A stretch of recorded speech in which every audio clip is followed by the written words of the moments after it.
ಹಿನ್ನೆಲೆಯಲ್ಲಿ ಇವತ್ತು ಚರ್ಚೆಗಳಾಗಬೇಕು, ಇದ್ರ ಬಗ್ಗೆ ಸರ್ಕಾರ ಕ್ರಮ ಕೈಗೊಳ್ಳಬೇಕು ಅಂತ ನನ್ನ ಆಗ್ರಹ ಇರುವಂತದ್ದು. ಮತ್ತೆ ಈ ರೀತಿಯಾದಂತಹ ಘಟನೆಗಳು ವಿಧಾನಸೌಧದ ತನಕ ಬರಲಿಕ್ಕೆ ಕಾರಣ ಏನು ಅಂತ ಕೇಳಿದ್ರೆ, ಕಳೆದ 9 ತಿಂಗಳ ಅವಧಿಯಲ್ಲಿ ಸರ್ಕಾರ ನಡ್ಕೊಂಡಂತ ಧೋರಣೆಗಳು. ಇವತ್ತು ಇಷ್ಟು ಧೈರ್ಯವಾಗಿ ಪಾಕಿಸ್ತಾನದ ಪರವಾದಂತ ಘೋಷಣೆಗಳನ್ನ ಕೂಗುವಷ್ಟರ ಮಟ್ಟಿಗೆ ಮೊದಲೇ ಮಾಡಿ ಬರ್ತಾರೆ ಅಂತಂದ್ರೆ, ನಿಮ್ಮ ನಿಲುವುಗಳು, ನಿಮ್ಮ ಹೇಳಿಕೆಗಳ ಕಾರಣಕ್ಕೋಸ್ಕರನೇ ಇಷ್ಟು ಧೈರ್ಯ ಬರಲಿಕ್ಕೆ ಸಾಧ್ಯ. ಕೆಜೆಹಳ್ಳಿ ಟಿಜಿಹಳ್ಳಿಯ ಘಟನೆಗಳಾದಾಗ ಪೊಲೀಸ್ ಸ್ಟೇಷನ್ ಬೆಂಕಿ ಹಾಕೋದವ್ರನ್ನ ಅಮಾಯಕರು ಅಂತ ಇದೇ ಸರ್ಕಾರ ಕರೆದಿದ್ದು. ಕುಕ್ಕಾಬ್ರ ಬಾಂಬ್ ಬ್ಲಾಸ್ಟ್ ಅನ್ನ ಆರೋಪಿಯನ್ನ ಅಮಾಯಕ ಅಂತ ಕರೆದಿದ್ಯಾರು ಅಂತ ಕೇಳಿದ್ರೆ ಇದೇ ಸರ್ಕಾರ ಕರೆದಿದ್ದು. ಇವರೆಲ್ಲ ಬ್ರದರ್ಸ್ ಅಂತ ಕರೆದಿದ್ದು. ಅದರ ಮುಂದುವರೆದ ಭಾಗ ಇವತ್ತು ಪಾಕಿಸ್ತಾನ್ ಜಿಂದಾಬಾದ್ ಅಂತ ಘೋಷಣೆಗೆ ಹೋಗಿದ್ದು.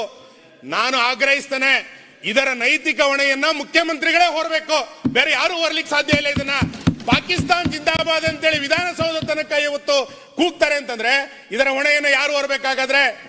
ಇವತ್ತು 47ರಲ್ಲಿ ಜಾತಿಯ ಹೆಸರಿನಲ್ಲಿ ದೇಶವನ್ನ ವಿಭಜನೆ ಮಾಡಿದ್ರು ಇದೇ ಕಾಂಗ್ರೆಸ್. ಭಯೋತ್ಪಾದನೆ ಹೆಸರಲ್ಲಿ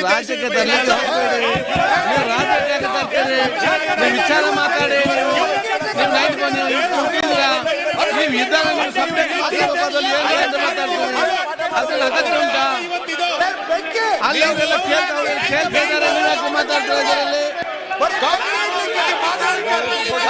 ಅವರ ಸಮಾಧಾನ ಕೇಳ್ತಾ ಇಲ್ವಾ? ಮತ್ತೆ ಅವ್ರ ಸಮಾಧಾನ ರಾಜಕೀಯಕ್ಕೆ ತರಬೇಕು. ನೀವು ರಾಜಕೀಯ ತರಬೇಕು ಮಾಡಿ ವಿಚಾರ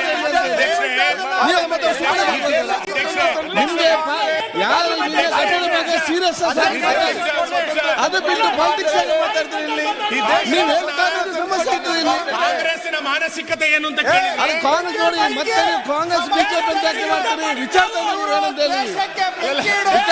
ವಿಚಾರ ಮಾಡಿ. ನಿಮ್ಗೆ ಬಹುಶಃ ನೈಜದ ಕಾಲೇಜ್ ಇದ್ರೆ ಸಬ್ಜೆಕ್ಟ್ ಬಗ್ಗೆ ಚರ್ಚೆ ಮಾಡಿ. ನಿಮ್ಗೆ ಬರೀ ರಾಜಕೀಯ ಮಾಡಬೇಕು, ಇವತ್ತು ಕಾಲೇಜ್ ಇಲ್ಲ ಅಂತ ಏನ್ ಮಾಡ್ಲಿಕ್ಕೆ ಆಗುದಿಲ್ಲ. ಮಾತಾಡ್ಲಿಕ್ಕೆ ಎಲ್ಲ ಅವಕಾಶ ಮಾಡಿ ಕೊಟ್ಟಿದ್ದಾರೆ, ಎಲ್ಲ ಕೇಳ್ತಿದ್ದಾರೆ. ನೀವು ಚೆನ್ನಾಗಿ ಮಾತಾಡ್ತೀರಿ. ಪಾಲಿಟಿಕ್ಸ್ ಹಾಕಿದ್ರೆ ಸುಮ್ಮನೆ ಕೂತ್ಕೊಳ್ಳಬೇಕು ನೀವು. ಮತ್ತೆ ನೀವು ಪಾಲಿಟಿಕ್ಸ್ ಅಂತ ನೀವು ಅನಗತ್ಯವಾಗಿ ತಂದ್ರೆ ಆಗ್ತದ? ನೀವು ಫಸ್ಟ್ ಕರೆಕ್ಟ್ ಆಗಿ ಮತ್ತೆ ಬೇರೆಯವ್ರ ಬೈಕ್ ಬೇರೆ ಕೆಲಸ ಮಾಡಿ.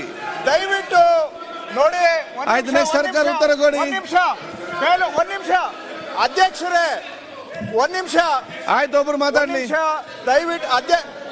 ಅಧ್ಯಕ್ಷರೇ, ನಾವು ಅವರು ಸ್ವಲ್ಪ ಉದ್ದೇಶಪೂರ್ವಕವಾಗಿ ಪ್ರಚೋದನಾತ್ಮಕವಾಗಿ ಮಾತಾಡಿದ್ರು ಕೂಡ ಮಧ್ಯ ಪ್ರವೇಶ ಮಾಡಬಾರ್ದು ಅಂತ ಸುಮ್ಮನೆ ಇದ್ದೇನೆ. ದುರ್ಲಾಭ ಅವರ ಉದ್ದೇಶ ಅವ್ರು ಮಾತಾಡ್ತಿದ್ದಾರೆ. ವಾಸ್ತವಾಂಶ ವಿಶ್ಲೇಷಣೆ ಅಲ್ಲ.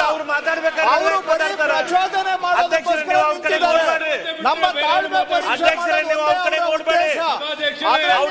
ನಿಮ್ಮ ಸ್ವಾತಂತ್ರ್ಯ ಎಲ್ಲ ಕೇಳ್ತಾರೆ. ಆ ರೀತಿ ಮಾತಾಡಿ ಗಲಾಟೆ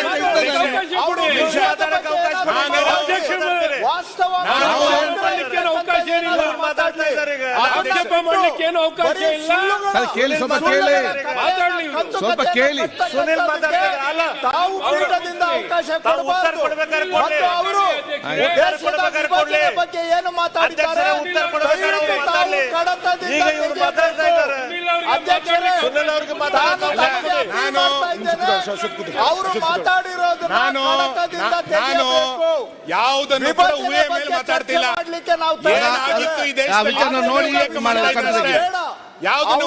ನಾನು ಯಾವುದನ್ನು ಕೂಡ ಊಹೆ ಮೇಲೆ ಮಾತಾಡ್ತಾ ಇಲ್ಲ. ಬಗ್ಗೆ ಮಾತಾಡಿದ್ದಾರೆ. ನಾನು ದಯವಿಟ್ಟು ತಾವು ಕಡತದಿಂದ ತೆಗೆಯಲೇಬೇಕು. ಹಾಗೂ ಅವ್ರು ಮಾತಾಡ್ಲಿ, ನಾವು ಮಧ್ಯಪ್ರವೇಶ ಮಾಡ್ಲಿಕ್ಕೆ ಆಸಕ್ತಿ ಇಲ್ಲ. ಆದ್ರೆ ವಿಷಯದ ಬಗ್ಗೆ ವಾಸ್ತವಕ್ಕೆ ಹತ್ತಿರವಾಗಿ ಏನಾದ್ರೂ ಮಾತಾಡ್ಲಿ, ನಾವು ತಾಳ್ಮೆಯಿಂದ ಕೇಳ್ತೇವೆ. ಅವ್ರದ್ದು ಒಂದೇ ಉದ್ದೇಶ ಪ್ರಚೋದನೆ